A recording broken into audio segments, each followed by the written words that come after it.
Hello, I'm Chris Williams from Read Comics They're Bad For You, the name of my YouTube channel. Or if you're watching this on BitChute, the name of my BitChute channel is Comic Freak. We're going to be reading some Captain Marvel articles today, and we'll start off with Brie Larson, hilariously recommended for Avengers Endgame Oscar. They want to give Brie Larson the Best Supporting Actress Oscar, even though she was only in the movie no more than 2 minutes. Yes, you heard me right, probably no more than 2 minutes. Disney fully reveals who they recommend for the Oscars attached to the Avengers Endgame, which hilariously includes Brie Larson as Captain Marvel for Best Supporting Actress. The reason it's rather funny is that Brie Larson and Captain Marvel were basically written out of the flick as the character appeared in the beginning but wasn't involved at all in fixing and reversing things, even though she is the most powerful character in the MCU and only came in for a deus ex machina moment in the end. Also, as I pointed out previously, the Avengers Endgame, while having some super cool fan service moments, wasn't all that good and was definitely not better than Infinity War, which didn't win any Oscars.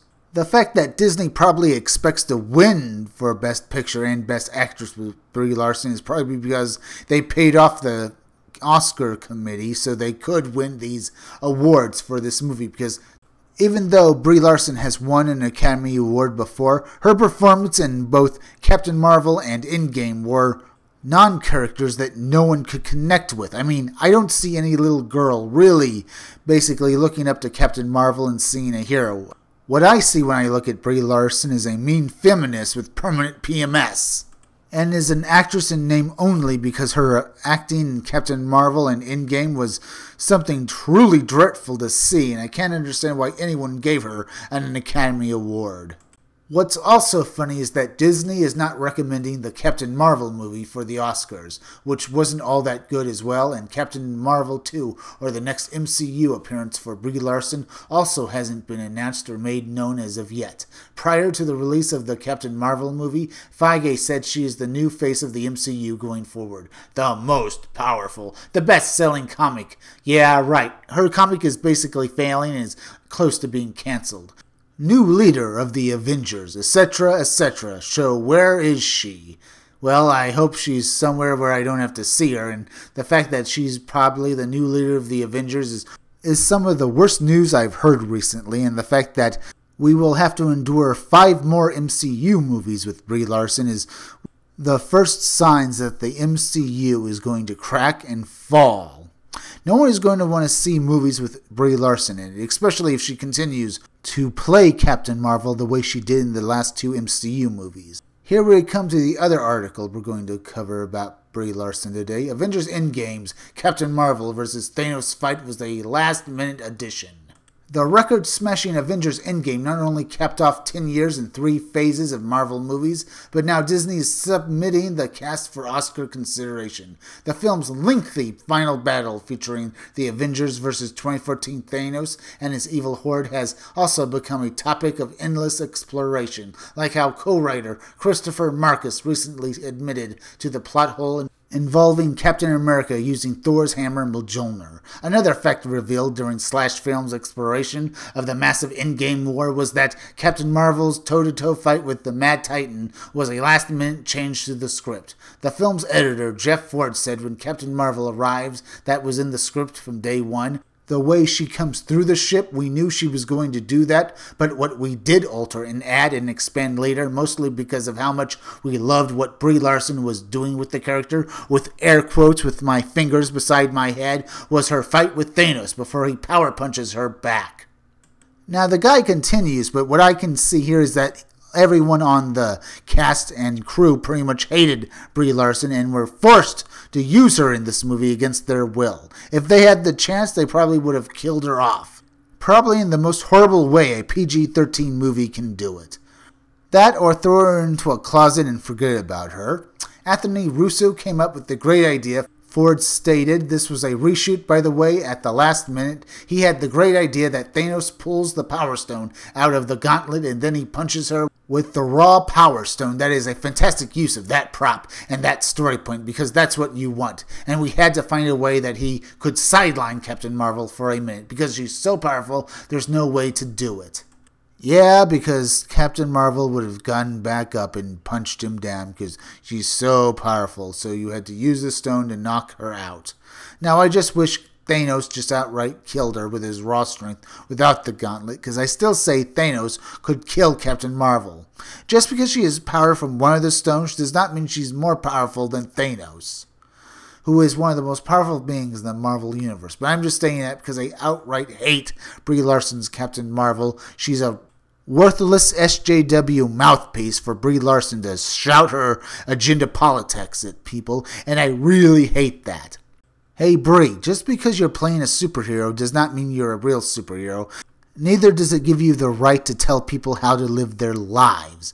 Now, I've talked about this before, but every time Brie Larson opens her mouth, it makes me want to keep shouting, "Shut up and keep dancing, you dancing monkey." Because that's what you are, as others have said. Actors are dancing monkeys. We pay you to entertain us, so be quiet and just earn your paycheck.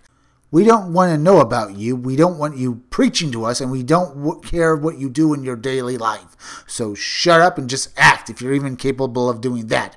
Because I haven't seen any of your movies where your acting was actually good. All I've seen is you be basically a cardboard cutout that is somehow actually able to act in a movie. Now, if you were actually made of cardboard, I'd find that immensely entertaining. But since you're actually a flesh and blood woman, I find your acting rather sad and terrible, and I wish you would go away because you refuse to shut up about identity politics, and it's somehow all men's fault for the way the world is, even though you yourself prove that, well, miserable people can make a bunch of money. So yes, SJWs can improve their lives, and they don't need such things as identity politics to do so. But then you come out of the woodwork and you insist women should be empowered, even though you say that, well, there should not be, well, the male gaze for beautiful women, even though women like being sexy, or that women need to work in such jobs as STEM, even though a lot of women aren't interested in such jobs. I mean, there are some,